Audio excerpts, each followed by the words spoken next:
बंधू आणि भगिनींनो,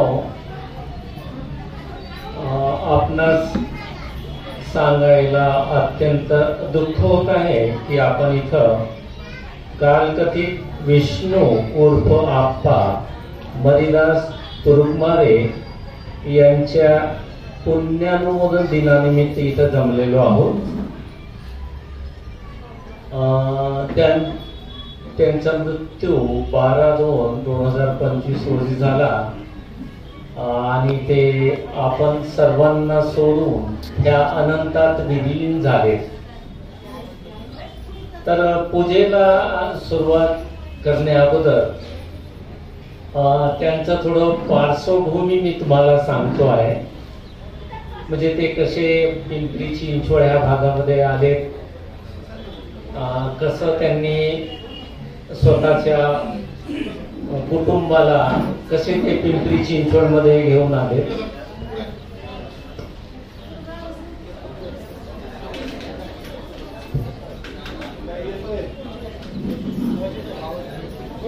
माणसं जास्त येणार तर पुढे या, आणि ज्यांना खुर्चीवर वयस्कर असतात तर खुर्चीवर बसा।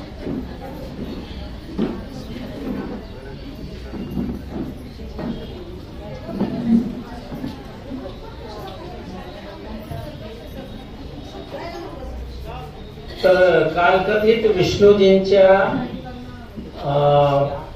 पार्श्वभूमीला सांगताना मला असं सांगावंसं वाटते की त्यांचे वडील मरिदास रामभाऊ तुरुकमारे, मूळगाव सुशी वडगाव, तालुका गेवराई, जिल्हा बीड इथं एका शेतकरी कुटुंबामध्ये जन्मले। त्यांना विष्णूजी, होनाजी, रामभाऊ असे तिघे भाऊ आणि जनाबाई ही एक बहीण, असे हे 3 भाऊ आणि एक बहिणीचं कुटुंब होतं। सर्वात अगोदर होनाजी त्यांच्या पोटापाण्याची व्यवस्था बघण्याकरता पिंपरी चिंचवड ह्या ठिकाणी आले आणि इथं आल्यानंतर ते ड्रायव्हिंग शिकले, पण ते स्वतः एकटेच आले नाही, परत त्यांनी त्यांच्या कुटुंबाच्या सदस्यांना सुद्धा इथं आणायला सुरुवात केली। नंतर विष्णूजींना इथं घेऊन आले पिंपरी चिंचवड मध्ये। तेव्हा खडकवासल्याला नुकतंच कामाची सुरुवात झाली होती आणि मग त्यांनी विष्णूजींना सुद्धा ड्रायव्हिंग शिकवले। तर आधी होनाजी ड्रायव्हिंग शिकले, नंतर विष्णूजींना त्यांनी ड्रायव्हिंग शिकवली आणि मग त्यांचं जे पोटापाण्याचं जे होतं ते सुरळीत चालायला लागले। अशामध्ये विष्णूजींचं लग्न झालं। त्यांना तुळसाबाई ह्या सहचारिणी लाभल्यात आणि त्यांचं 50 वर्षांचं एक सुखी संसार चाललेलं होतं। ह्या सुखी संसारामधून त्यांना 2 मुली आणि 2 मुलं असे 4 अपत्य झाले। त्यापैकी थोरला मुलगा अशोक यांचं निधन झालं आणि आता 2 मुली आणि 1 मुलगा हयात आहे। तर विष्णूजींचे जे दोन्ही भाऊ आणि बहीण होती, म्हणजे होनाजी आणि रामभाऊ, तसेच बहीण जनाबाई यांचं सुद्धा निधन झालं आहे। आणि आता 12/2/2025 ला ह्या कुटुंबामधले वयोवृद्ध असे विष्णूजी हे सुद्धा 12 फेब्रुवारीला अनंतामध्ये विलीन झालेले आहेत आणि ह्या संपूर्ण परिवारावर एक दुःखाचा डोंगर कोसळलेला आहे, कारण की जे सिनियर्स होते ते सगळे सोडून अनंतामध्ये विलीन झालेले आहेत। तर आता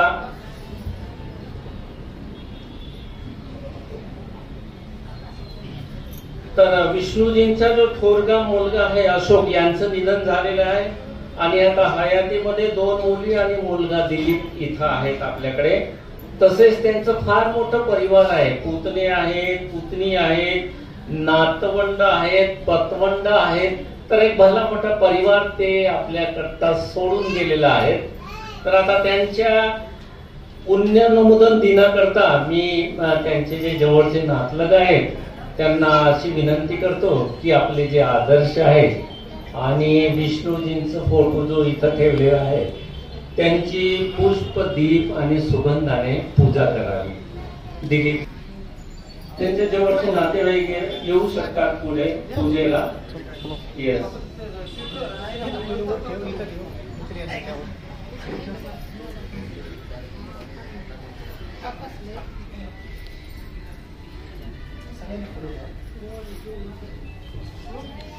इथे राहुलला घ्या बरं का फुलं वाहत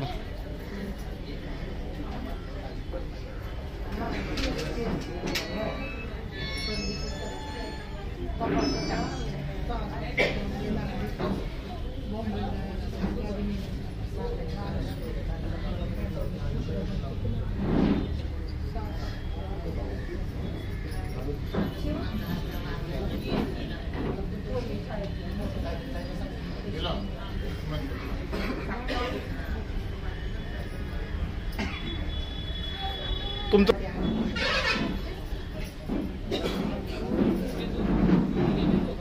शोभाकडे दे फुलं वाहायची का फुलं अनिता फुलं त्या काकूला घेऊन फुलं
पुष्पदीप आणि सुगंध अर्पण झाल्यानंतर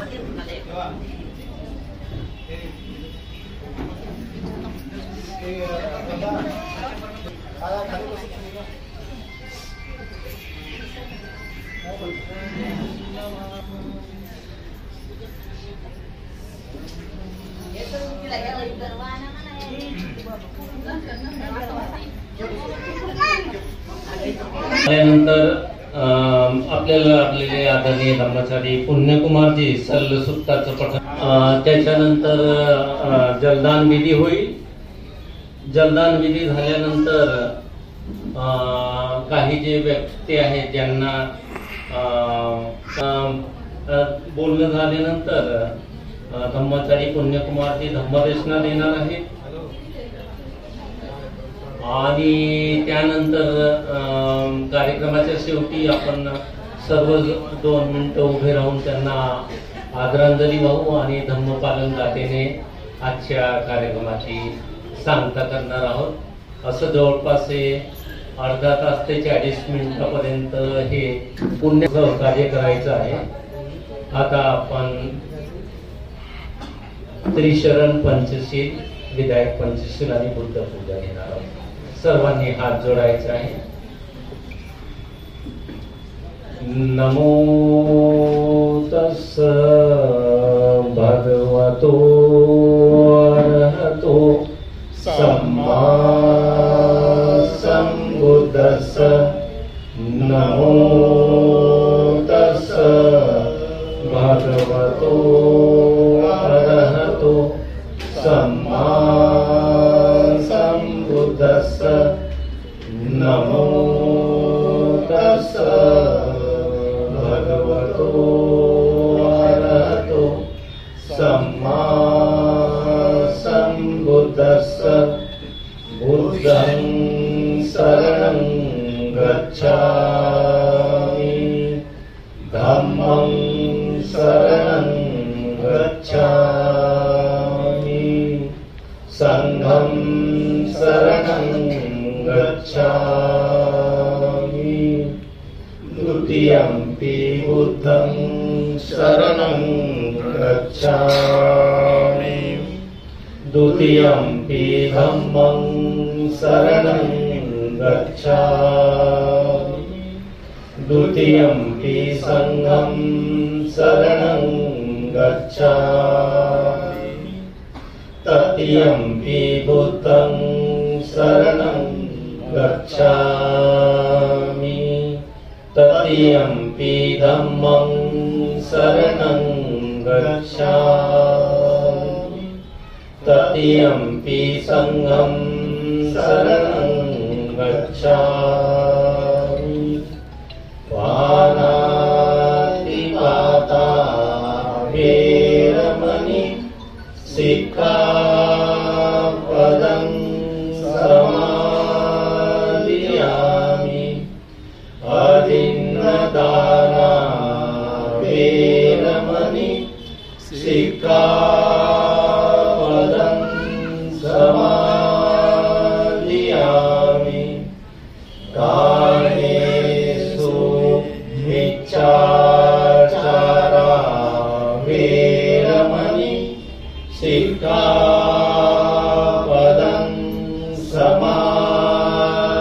समादियामि मुसावादा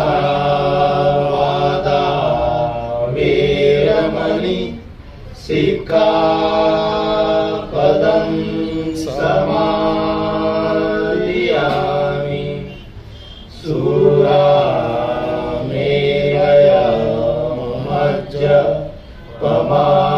मज्जपमादठाना वेरमणि सिक्खापदं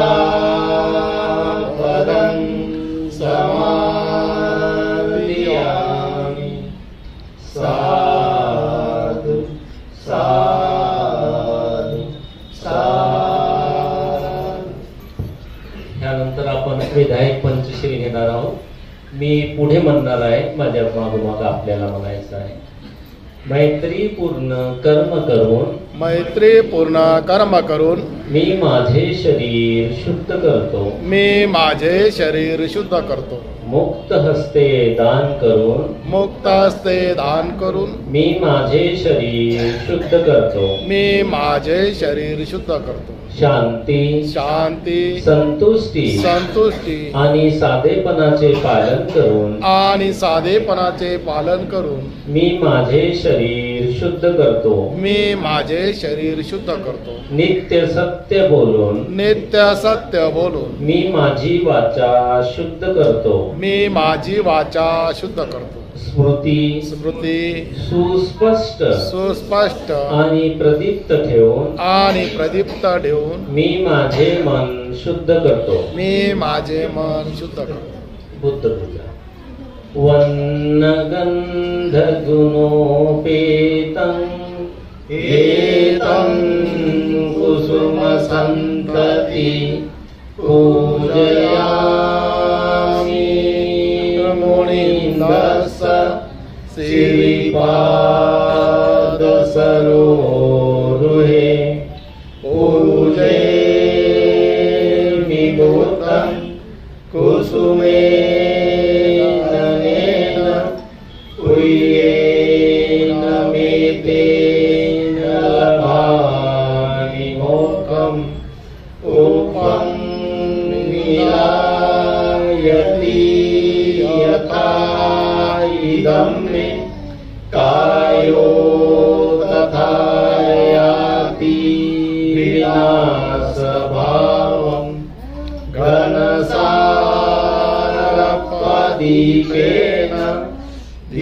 दीपेन तमदंसिना तिलोकदीपं संबोधं पूजयामि तमोनुदं सुगन्धिकाय वदनम् अनन्तगुणगन्धिना सुगन्धिनाहं गन्धेन पूजयामि तथागतं बुद्धं धम्मं च संघं सुगततनुभव धातवो धातुरपि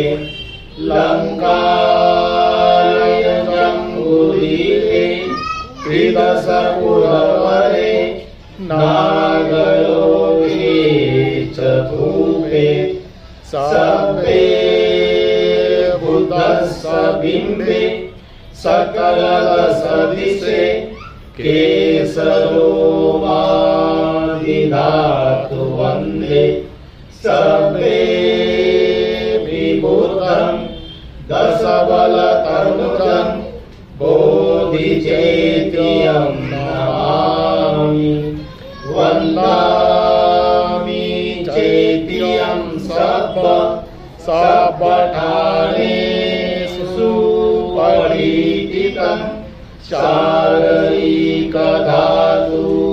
महाबोधि बुद्धरूपं सकलं सदा।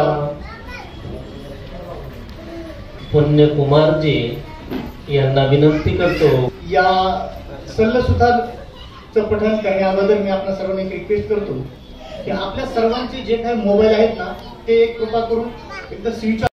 मनुष्य इहलोकी ज्यावेळेस प्राण सोडतो त्यावेळेस भगवान बुद्धांनी जे सल्लसूत्र दिलेलं आहे त्याचं मी या ठिकाणी पठण करणार आहे. आपण सर्वांनीच ते शांततेने ग्रहण करायचं आहे. मर्त्याचे इहलोकीचे जीवित बेभरोशाचे आणि अज्ञात आहे. ते कष्टमय अल्प व दुःखाने मिश्रित आहे. कारण असा काही उपाय नाही की जेणेकरून जन्मलेले प्राणी मरणार नाही. म्हातारे होऊन तरी ते मरणारच. कारण हा प्राण्यांचा स्वभाव आहे. पिकलेल्या फळांना जसे खाली पडण्याचे भय तसे जन्मलेल्या मर्त्यांना नेहमीच मरणाचे भय असते. कुंभाराने केलेल्या मातीच्या भांड्याचे जसे फुटण्यात पर्यावसन होते तसे मर्त्याच्या जीविताचे मृत्यूत पर्यावसन होते. लहान व मोठे, मूर्ख आणि पंडित हे सर्व मृत्यूला वंश होता. हे सर्व मृत्यू परायण आहे. मृत्यूने व्यक्ती सोडून जात असता पिता पुत्रांचे किंवा आप्ता आप्तांचे रक्षण करू शकत नाही. पहा, आप्त पाहत असताना व अनेक प्रकारे शोक करीत असताना मर्त्यापैकी प्रत्येक जण वद्य गायीप्रमाणे नेला जातो. याप्रमाणे मृत्यूने आणि जरेने हा लोक घायाळ झाला आहे. हा एक लोक प्रकार आहे.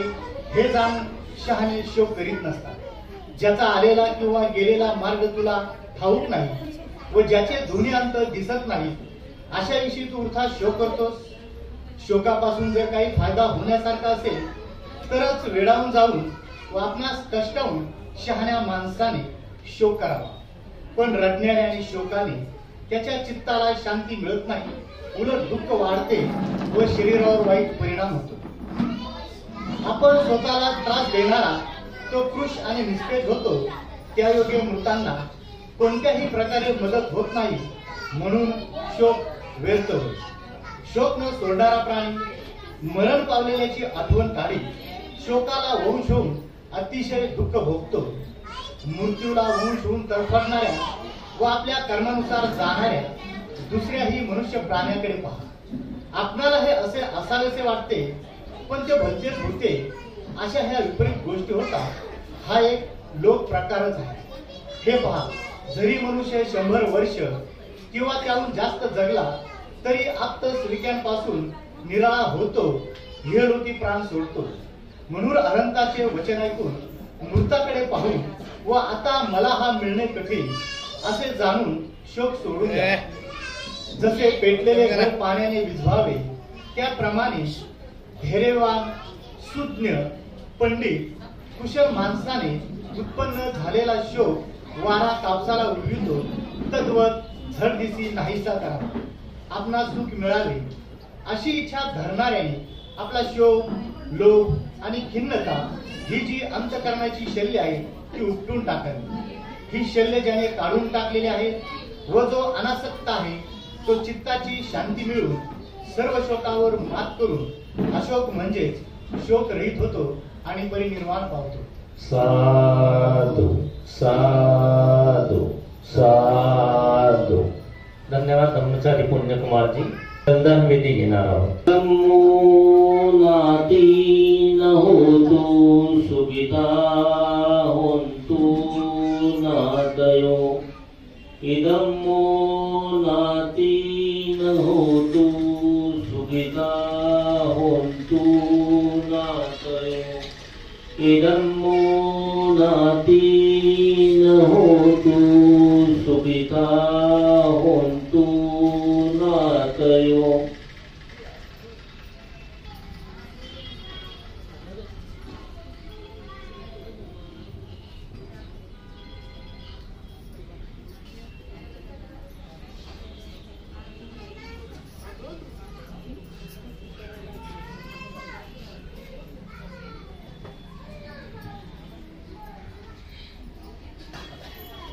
तर त्यांना बरेच मित्र लाभलेत, त्यांना बरेच आप्तेष्ट लाभलेत आणि नक्कीच आपण सर्वांच्या मनामध्ये त्यांच्यासोबत जे तुम्ही क्षण घालवलेले आहात त्या आठवणी अजून मनामध्ये असतील आणि ह्या आठवणींना आता ह्या पुण्यनोदनच्या दिवशी आपण सर्वांना उजाळा द्यायचा आहे।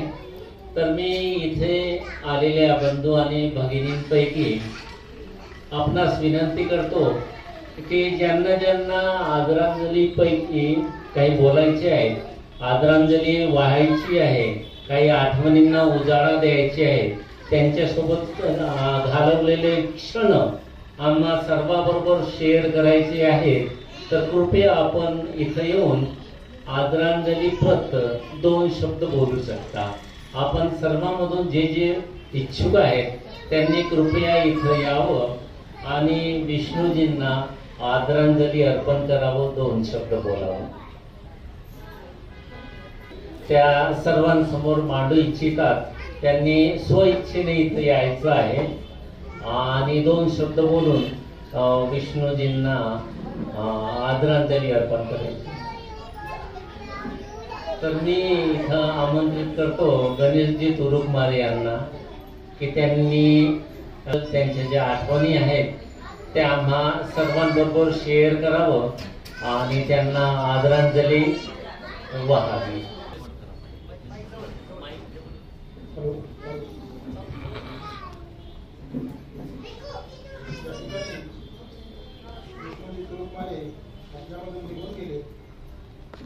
बोलायचं म्हणजे मनुष्य जीवनाच्या प्रामुख्याने 2 बाजू आहेत, एक जन्म आणि दुसरा मृत्यू। आतापर्यंत मोठमोठे विद्वान झाले, राजे झाले, महाराजे झाले, साधू संत, परंतु मृत्यू कुणालाही सुटलेला नाही। हा निसर्गाचा नियमच आहे, उत्पत्ती आणि विनाश।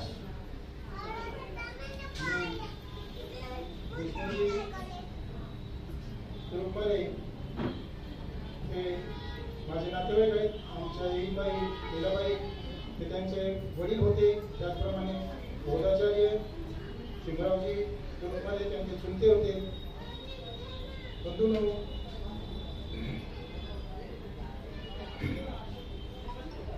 बरंचसं काही सांगावं असं वाटतं, परंतु काय बोलू इच्छित, कारण दुःख आहे, दुःखात जास्त बोलता येत नाही। कारण मी माझ्या यादव कुटुंबियातर्फे तुरुकमारे कुटुंबियांना पूर्ण श्रद्धांजली। धन्यवाद सर। थोडं का पुन्हा एकदा अशी विनंती करतो की जी लहान मुलं आहेत ना, तर त्या लहान मुलांना फक्त जरा कंट्रोल करायचा प्रयत्न करा। कारण काय होतं की आपण ज्यावेळेस अशा कार्यक्रमाला येतो तर त्यावेळेस आपली जी एकाग्रता साध्य झालेली असती ती एकाग्रता काय होतो की आपल्या बडबडीने म्हणा किंवा त्या सगळ्या गोष्टींमुळे पुन्हा ती एकाग्रता भंग होते आणि मग आपल्याला जे साध्य करायचं असते किंवा आपल्याला जे मिळवायचं असते ते आपल्याला मग ते मिळत नाही। आणि काय झालं की आपले बरेचसे दिवस आपले असेच चाललेले आहेत। तर त्यामुळं कमीत कमी अर्धा तास तरी आपण शांततेचं महिलांनी म्हणा किंवा पुरुषांनी म्हणा शांततेचं सहकार्य करावं। महाकारुणी तथागत भगवान गौतम बुद्ध, विश्ववंदनीय डॉक्टर बाबासाहेब आंबेडकर, तसेच त्रिरत्न बौद्ध महासंघाचे संस्थापक उर्गेन भंते संघरक्षी या आपल्या आदर्शांना सर्वप्रथम अभिवादन करतो। तसेच आजच्या या पुण्यनमोदनच्या कार्यक्रमासाठी आपण सर्व नातेवाईक मंडळी, सर्व पाहुणे मंडळी बहुसंख्येने या ठिकाणी उपस्थित आहात, त्याबद्दल आपल्या सर्वांना मी मैत्रीपूर्ण जय भीम नमो बुद्धाय। आणि आज आपण या ठिकाणी ज्यांचा पुण्यनमोदन करत आहोत ते विष्णू उर्फ आप्पा मणिदास तुरुकमारे यांचं परवाच्या दिवशी म्हणजे 12 तारखेला सकाळी 11:30च्या सुमारास त्यांचं दुःखद असं वृद्धकाळाने निधन झालं आणि त्यांच्या निधनाच्या वेळेस ते 76 वर्षाचे होते. तसे ते 3 भाऊ होते, म्हणजे भीमरावचे वडील होनाजी, एक विष्णू आणि रामभाऊ. आणि या तिन्ही भावांना मी लहानपणापासून ओळखत होतो. तसे ते बोधनगर या भागामध्ये, म्हणजे मला असं वाटतं की त्यांनी 30 ते 35 वर्ष त्या भागामध्ये काढलेली असतील. ते पिंपरी चिंचवड महानगरपालिकेमध्ये PCMT या विभागामध्ये त्यांनी 35 वर्ष सर्व्हिस केली. आणि त्यांचा एक मुलगा अशोक, तो अशोक देखील माझा एक चांगला मित्र होता आणि तो देखील तो खूप काही वर्षापूर्वीच तो देखील आपल्याकडे निघून गेलेला आहे. आणि आज आपण त्याच्याच वडिलाचा या ठिकाणी पुनर्नमन करतो. खरं तर आपल्याला असं वाटतं की आपल्या प्रत्येक माणसाने आपल्यामधून निघून जाऊ नये. जरी तो आजारी पडला तरी आपल्याला काय वाटतं की बाबा याने आपल्याकडनं जाऊ नये, राहावं, म्हणून आपण काय करतो, त्याला दवाखान्यात ऍडमिट करतो. दवाखान्यात ऍडमिट केल्यानंतर सुद्धा जरी तो बरा झाला आणि घरी आला आणि पुन्हा आजारी पडला तरी आपली भावना तशी होत नाही. कारण जी काही आपली नातलग असतात किंवा जी आपली जवळची व्यक्ती असतात ते असं कोणालाच वाटत नाही की ते आपल्याकडून निघून जावं. परंतु निसर्गाचा नियम आहे की प्रत्येक जो जन्माला आलेला आहे तो मृत्यू पावणारच आहे. जसं की आपण म्हणतो की पहिला श्वास म्हणजे जन्म आणि शेवटचा श्वास म्हणजे मृत्यू. आणि जेव्हाच आपल्याला मृत्यू येतो तेव्हाच मृत्यू काय करतो, आपलं संपूर्ण अस्तित्व हे हिरावून घेऊन जातो. पण जन्म म्हणजे ज्याला आपण म्हणतो की आप, तेज, वायू आणि पृथ्वी या 4 धातूंपासून जन्म झालेला असतो. आणि मृत्यू म्हणजे या 4 धातूचं जेव्हा विघटन होतं त्यावेळेस आपला काय होतो, मृत्यू देखील होत असतो. पण आपल्याला असं वाटतं की माझ्या जीवनामध्ये मृत्यू म्हणजे हे सगळ्यात मोठं.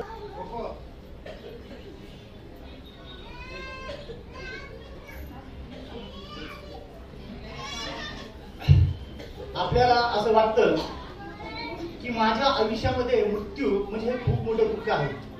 बंधूंनो, मृत्यू हे तर दुःख आहेच, परंतु काही असे दुःख आहेत की जी जन्मल्यापासून तर मृत्यूपर्यंत सुखापेक्षा दुःखच आपल्या वाट्याला जास्त आलेले आहे. बुद्धांनी प्रमुख असे 4 दुःख सांगितले. ही बरीचशी दुःख आहेत. पहिलं आहे आपलं शारीरिक दुःख. शारीरिक दुःख म्हणजे काय, आपल्या शरीराचं दुःख. शरीराचे जे काही आपले बाह्य अवयव असतात तसे शरीरामध्ये आपल्याला आतमध्ये सुद्धा अवयव असतात. आणि शरीराचा एक जरी अवयव जर आपला दुखायला लागला तर आपलं चित्त किंवा आपलं मन कुठं लागत नाही. बार त्या काय होतं की आपल्याला वेदना होतात. ते आपल्या हातात नाहीये. शरीर हे आपल्या हातात नाही, त्या शरीराला वेदना होणारच आहे. त्याच्यानंतर आहे एक अभौतिक दुःख. अभौतिक दुःख असं आहे की आपल्या इंद्रियाच्या आसक्तीमुळे जी जी गोष्ट आपल्याला आवडती ती गोष्ट आपण काय करतो, मिळवण्याचा प्रयत्न करतो. पण ती ज्यावेळेस आपल्याला मिळत नाही त्यावेळेस आपण काय करतो, दुःखात जातो. किंवा असं देखील म्हणता येईल की आज आपण रस्त्यावरती पाहतो, आपण गाड्या चालवतो किंवा शेतामध्ये काम करतो, अचानक काहीतरी आपल्यामध्ये अपघात होतो आणि त्या पण दुःखाला काय करावं लागतं, आपल्याला सामोरं जावं लागतं. त्यानंतर आहे एक प्राकृतिक दुःख की ज्याला आपण नैसर्गिक दुःख म्हणू शकतो. की नैसर्गिक दुःख आपल्याला माहिती आहे की ते जर आपल्या वाट्याला जर आलं तर त्याला कोणी थांबवू शकत नाही. कारण ते आपण असं म्हणतो की त्या नैसर्गिक आहे, त्या आपत्ती आहे. हे तिन्ही प्रकारचे जर दुःख आपल्याला थांबवता येत नाही तर मग असं कोणतं दुःख आहे की जे आपल्याला थांबवता येतं आणि त्या दुःखाकडे आपण काय करतो, लक्ष देत नाहीये. म्हणजे त्या दुःखाला आपण शेवटपर्यंत कधीही पाहत नाही. आणि ते दुःख म्हणजे आपलं मानसिक दुःख आहे. आणि भगवान बुद्धांनी देखील काय केलेलं आहे, हे मानसिक दुःख दूर करण्यासाठी आपल्याला अख्खा धम्म दिलेला आहे. पुढे बाबासाहेबांनी सुद्धा काय केलेलं आहे की आपल्याला तो धम्म दिलेला आहे. आणि बाबासाहेबांनी सुद्धा आपण या दुःखातून बाहेर पडावं म्हणून बाबासाहेबांनी आपल्याला काय केलेलं आहे, 22 प्रतिज्ञा दिलेल्या आहेत. आपल्याला माहिती की 22 प्रतिज्ञेतल्या ज्या 8 प्रतिज्ञा आहेत त्या काय सांगितलेल्या आहेत त्या 22 प्रतिज्ञामध्ये, की आपल्याला त्या सोडायच्या आहेत. आणि जर मला असं वाटतं की जर तुम्ही त्या अजून सोडल्या नसतील, माझ्या या ठिकाणी भगिनी आहेत, माझे काही बांधव आहेत, जर आपण त्या ठिकाणी जर सोडलेल्या जर नसतील तर एकच लक्षात ठेवायचं की तुम्ही अजूनही दुःखातच राहणार आहात. कारण बाबासाहेबांनी 1956 मध्ये आपल्याला त्या 22 प्रतिज्ञा दिलेल्या आहेत. पण जर त्या आपण सोडलेल्या नाहीत म्हणजे याचा अर्थ काय की आपण त्या काय करतोय, दुःखाला कवटाळतोय. आणि त्याच्यानंतर त्यांनी असं सांगितलेलं आहे की आपल्याला काय करायचंय. आणि ते त्यानंतरच्या ज्या काही 10 प्रतिज्ञा आहेत त्यामध्ये बाबासाहेबांनी सांगितलेलं आहे आपल्याला की पंचशीलाचं पालन करा, अष्टांगिक मार्गाचं पालन करा आणि दशशीलाचं पालन करा. आणि जर आपण ते जर करत नसतो तर परत लक्षात ठेवायचंय की पुन्हा आपल्या वाट्याला दुःखच येणार आहे. आणि जर आपण हे सगळं करत नसू तर मग हे आपलं मानसिक दुःख दूर होणार कसं? बाबासाहेबांनी एवढा प्रयत्न केला आहे, बुद्धांनी पण प्रयत्न केलाय, आणि आपण काय करतो त्या दुःखाकडे जातो. जसे की आपलं शरीर आहे आणि मन आहे. शरीर काय आहे? दृश्य स्वरूपातलं आहे की ते आपल्याला दिसतंय, शरीराचं दुःख दिसतं. मन आहे, मनाचं दुःख आपल्याला दिसत नाही, कारण का की ते अदृश्य स्वरूपातलं आहे, त्यामुळं ते आपल्याला ते दिसत नाहीये.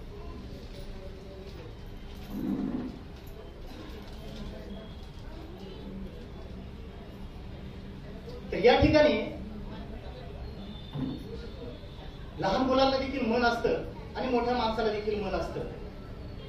तर श्रावस्तीमध्ये ज्यावेळेस भगवान बुद्ध विहार करत होते अनाथ पिंडकाच्या जेतवनामध्ये, त्यावेळेस भगवान बुद्धान एक लहान मुलगा असतो सुखा नावाचा, तो 10 वर्षाचा असतो. तर त्या 10 वर्षाच्या मुलाने स्वतःवरती किती काम केलेलं असतं आणि तो कसा पुढे गेलेला असतो, तर त्या संदर्भात भगवान बुद्धांनी त्यांच्या काळातला एक सत्य किस्सा सांगितलेला असतो. तो किस्सा असा असतो की भगवान बुद्धांचा एक शिष्य असतो सारीपुत्त, आणि सारीपुत्ताचा शिष्य हा 10 वर्षाचा जो मुलगा असतो, जो सुखा, तो असतो. आणि तो साधारणतः 5 वर्षापासून 10 वर्षापर्यंत सारीपुत्तांबरोबर तो राहिलेला असतो. आणि तो राहून राहून सारीपुत्तांसारखा तो काय झालेला असतो, आचरणशील झालेला असतो. आणि सारीपुत्ताला असं वाटतं की आता हा दशशिलाचं पालन करू शकतो, म्हणून सारीपुत्त काय करतात, त्याला श्रावणेरची दीक्षा देतात. आणि त्यावेळेस तुम्हाला माहिती की आपले सर्व जे काही भिक्षुक असायचे ते काय करायचे, ते भिक्षाटनासाठी नगरीत जायचे, भिक्षा घेऊन यायचे आणि त्यावेळेस ते ग्रहण करायचे. आणि एक दिवस असंच होतं की सारीपुत्त आणि जो लहान मुलगा असतो सुखा, हे दोघं भिक्षाटनासाठी जातात. पण जात असताना एक असं शेत येतं किंवा असं रान येतं, त्या रानात जात असतात. तर तो सुखा नावाचा जो लहान मुलगा असतो, तो शेतामध्ये 2 नवरा बायको पिकाला पाणी देत असताना तो पाहतो. त्या पिकाला पाणी देत असताना तो विचार करतो की हे 2 नवरा बायको पिकाला पाणी देतात, तर आपण ज्याला म्हणतो ना दारे धरण, म्हणजे जर समजा आपल्याला ह्या साईडचं जर पीक भिजवायचं असेल तर आपण इकडल्या साईडचं पाणी बंद करतो आणि ते पाणी काय करतो, दुसऱ्या पिकाला वळवतो. किंवा परत इकडलं रान भिजलं तर परत ते पाणी तिकडनं बंद करतो, त्या पाण्याला दुसरीकडे वाट करून देतो. तर हे दृश्य काय करतो, तो लहान मुलगा पाहतो आणि विचारच करतो, तो त्याचा विचार करत असतो. त्यानंतर पुन्हा ते एका नगरीत जातात आणि त्या नगरीमध्ये गेल्यानंतर परत तो एक दृश्य पाहतो. एक लोहार असतो, लोहाराने काय केलेलं असते, खूप मोठं लोखंड गरम केलेलं असते आणि ते वाकवलेलं असते आणि त्यापासून तो एक चाक तयार करत असतो. हे दृश्य पण तो लहान मुलगा पाहतो. त्यानंतर परत तो पुढे जातो, तर पुढे जाताना परत तो एक दृश्य पाहतो, तो एक सुतार असतो. तो सुतार काय करत असतो, त्याची ती जी काय वाकस असते त्या वाकसने काय करत असतो, त्या लाकडाला आकार देत असतो.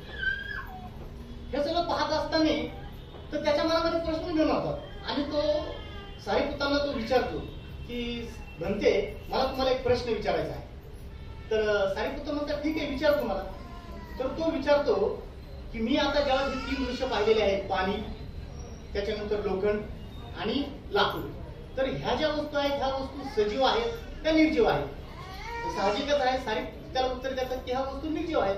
मग त्याच्यामध्ये मग प्रश्न असा निर्माण होतो की जर ह्या निर्जीव वस्तू जर वापरू शकतात तर मी तर सजीव आहे, पण मी का नाही वापरू शकत, किंवा मी काय नाही मला आकार देऊ शकत, असा प्रश्न त्याच्या मनामध्ये निर्माण होतो. आणि तो काय करतो की सारीपुत्ताकडे स्वतःचं भिक्षापात्र देतो आणि सारीपुत्ताला सांगतो बनते माझी भिक्षा तुम्ही मागू नका, मला माझ्या कुटीमध्ये जाऊ द्या आणि मी माझ्या कुटीमध्ये जाऊन मला ध्यान करायचं आहे. गोष्ट फक्त जरा थोडी ध्यान देऊन ऐका. ध्यान करायचं आहे आणि तो भिक्षापात्र सारीपुत्ताला देतो. सारीपुत्त त्याला आग्रह म्हणजे विनंती करतात, तो जातो, त्याच्या कुटीमध्ये ध्यान करत असतो. आणि ध्यान करत असताना बुद्ध त्याला पाहतात आणि बुद्ध विचार करतात की आज हा जो काही सुख आहे हा भिक्षाटनाला न मागताच स्वतःच्या कुटीमध्ये ध्यान करतो आहे. आणि बुद्ध काय करतात, मग त्यांच्या स्वतःच्या अंतर्दृष्टीने पाहतात त्या कोणाला, त्या श्रावणेर सुखाला. तर बुद्धांना असं कळतं की हा जो सुख आहे याने श्रोतापन्नाची अवस्था पार केलेली आहे, याने अनागामीची देखील अवस्था पार केलेली आहे आणि याने सक्रतगामीची देखील अवस्था पार केलेली आहे. आणि तो अनंत पद प्राप्त करण्यासाठी स्वतः काय करतो आहे, ध्यान करतो आहे. आणि जेव्हा बुद्धाला हे कळतं तर बुद्ध स्वतः त्यांच्या कुटीत उठतात आणि त्या सुखाच्या कुटीकडे जातात आणि त्याच्या कुटी पुढे पहारा देत थांबतात. आणि ते पहारा यासाठी देतात की ह्या सुखाला जो आता हा ध्यानमग्न झालेला आहे तर ह्या ध्यानातनं त्या सुखाला कुणीही विचलित करू नये किंवा त्याचं ध्यान कुणीही मोडू नये, याची ती एकाग्रता साधलेली आहे, तर ती त्याची एकाग्रता भंग होऊ नये असं बुद्ध विचार करतात. करतात, स्वतः त्याच्या कुटीसमोर पहारा देतात. आणि येणारे जाणारे भिक्षू पाहतात की आम्ही पण ध्यान करतोय, पण बुद्ध तर कधी आमच्या कुटीला पहारा देत नाही, पण सुखाच्या कुटीला पहारा घेतात आणि ते जातात. थोड्या वेळाने सारीपुत्त येतात. तर बुद्धाला कळते की सारीपुत्त आला, तर सारीपुत्त काय करते, डायरेक्ट त्या सुखाच्या कुटीमध्ये जातील. म्हणून बुद्ध काय करतात, पुढे जातात आणि सारीपुत्ताला अडवतात आणि काही चर्चेमध्ये त्यांना म्हणजे हे करतात, काय करतात, वेळ जावा म्हणून त्याला गुंतवतात, सारीपुत्तांना गुंतवतात. आणि परत बुद्धांना ज्यावेळेस असं कळतं की आता सुखाने अनंतपद प्राप्त केलेलं आहे, त्यावेळेस ते काय करतात की सारीपुत्ताला विनंती करतात की त्यांना जा आणि त्यांना अन्न द्या म्हणून. आणि बुद्ध जेव्हा जातात तर त्यावेळेस भिक्षू बसलेले असतात, भिक्षूची चर्चा चाललेली असते. बुद्ध त्यांना म्हणतात की तुम्ही काय चर्चा करत थांबा. तर त्यावेळेस बुद्ध त्यांना असं म्हणतात की मी आज खूप आनंदी आहे. मी आनंदी यासाठी आहे की माझा शिष्य सारीपुत्त हा देखील आनंद आहे आणि माझा शिष्याचा शिष्य जो लहान मुलगा आहे तो देखील आज काय झालेला आहे, आनंद आहे. तर त्या भिक्षुगणामध्ये काही नवीन भिक्षू होते आणि काही जुने देखील भिक्षू होते. तर नवीन भिक्षूला असं वाटतं की मला पण बुद्धासारखं बनायचं, मला देखील बुद्धासारखं बनायचंय. तर तो त्यांच्या गुरुला विनंती करतो की बुद्धासारखं बनण्यासाठी मला काय करावं लागेल.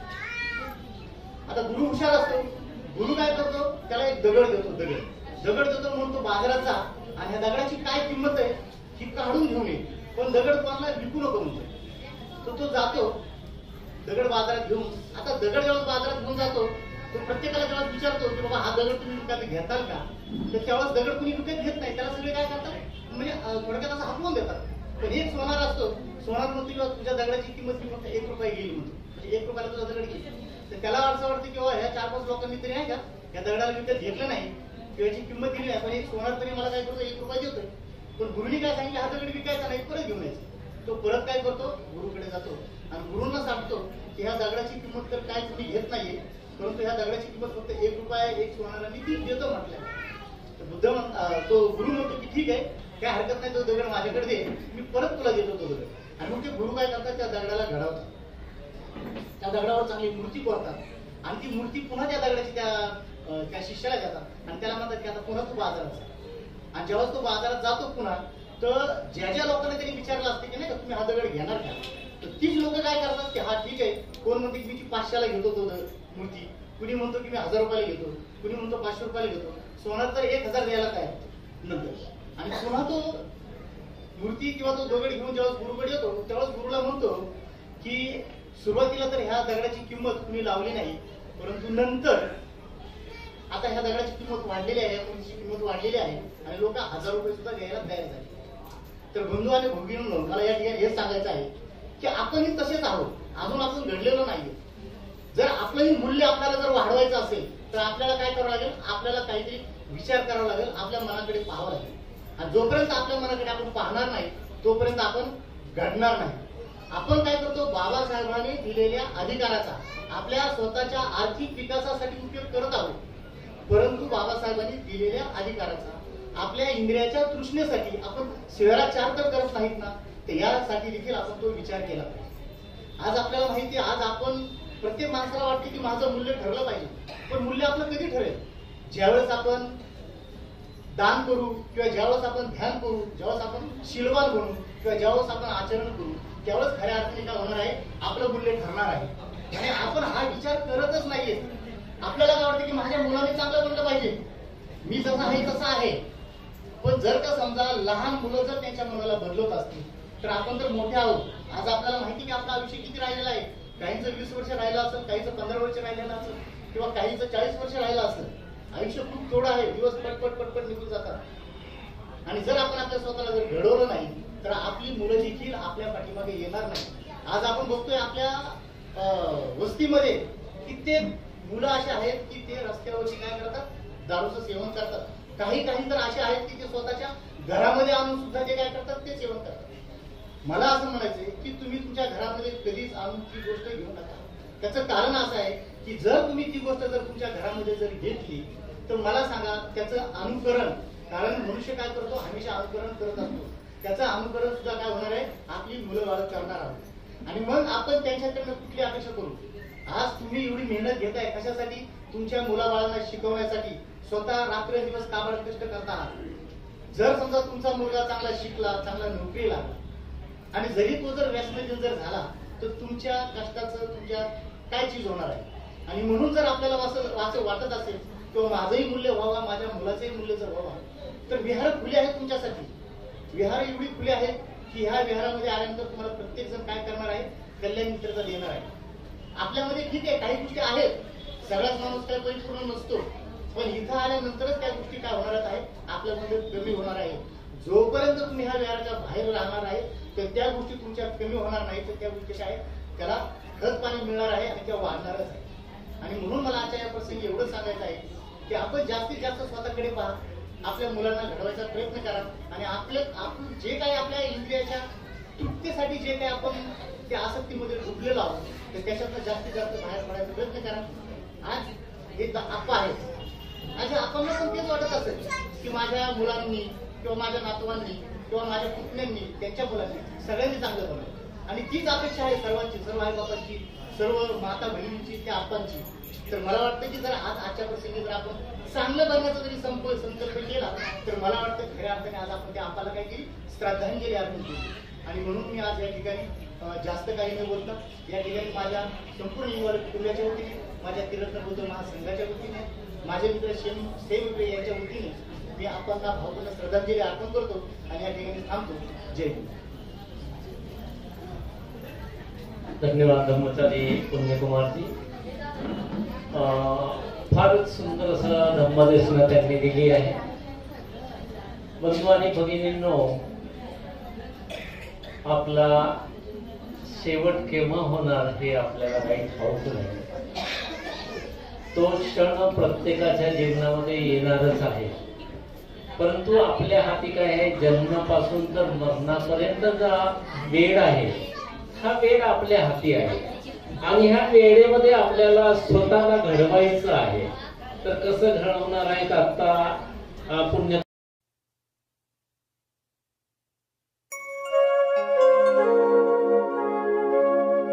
बाप नसतो कुणाच्या ध्यानी मनी, बाप माझा वेदनांचा धनी.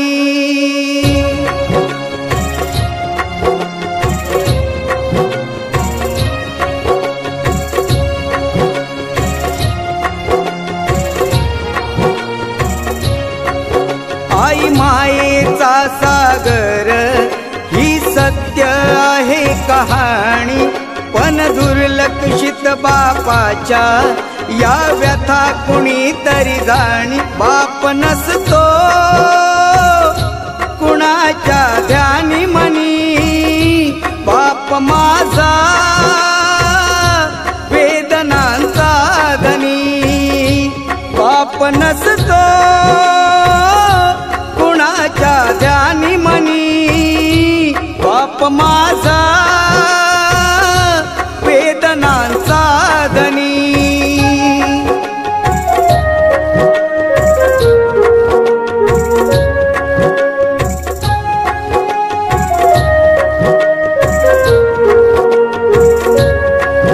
आई तव्यावरची भाकरी, बाप तव्यावरचा पलिता, भाकरी करपू नये म्हणून चटके खाई माझा पिता. वेदना किती जरी झाल्या तो कुणाला सांगत नाही, फक्त गरजा परिवाराच्या तो पूर्ण करत राही. दुःख लपवून हसतो वरवरुणी, बाप माझा वेदनांचा धनी.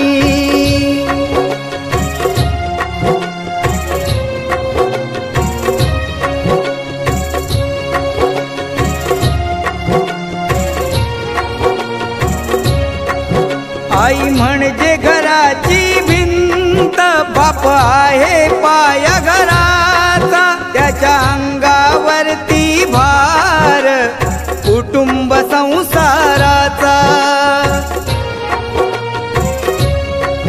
पत्नीला जरीची साडी नवे कपडे मुलांना आणून बाप माझा गावभर फिरतो फाटलेली बनियान घालून फाटकी चप्पल केसाला नाही फणी बाप माझा वेदनांचा धनी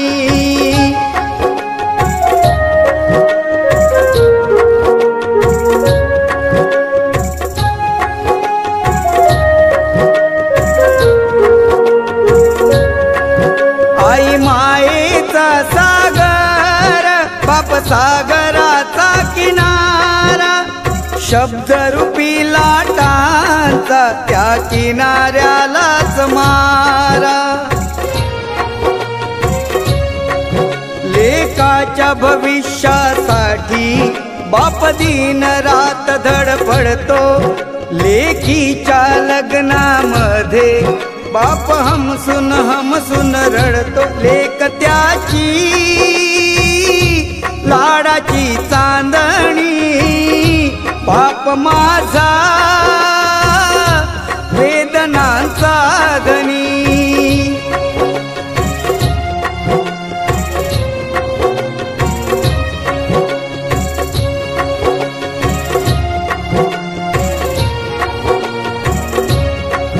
बाप गेल्यावरती कळेल कुंकवाचे मोल मुलांना कळून येईल काय होता बापाचा रोल आई समजा रुक्मिणी माता बापात विठ्ठल पहावा या दोन दैवता पोटी पुन्हा पुन्हा मी जन्म घ्यावा जपात्यांना त्यांच्या म्हातारपणी बाप माझा वेदनांचा धनी आई मायेचा सागर ही सत्य आहे कहाणी पण दुर्लक्षित बापाच्या या व्यथा कुणी तरी जाणी बाप नसतो कुणाच्या ध्यानी मनी बाप माझा वेदनांचा धनी बाप नसतो कुणाच्या ध्यानी मनी बाप माझा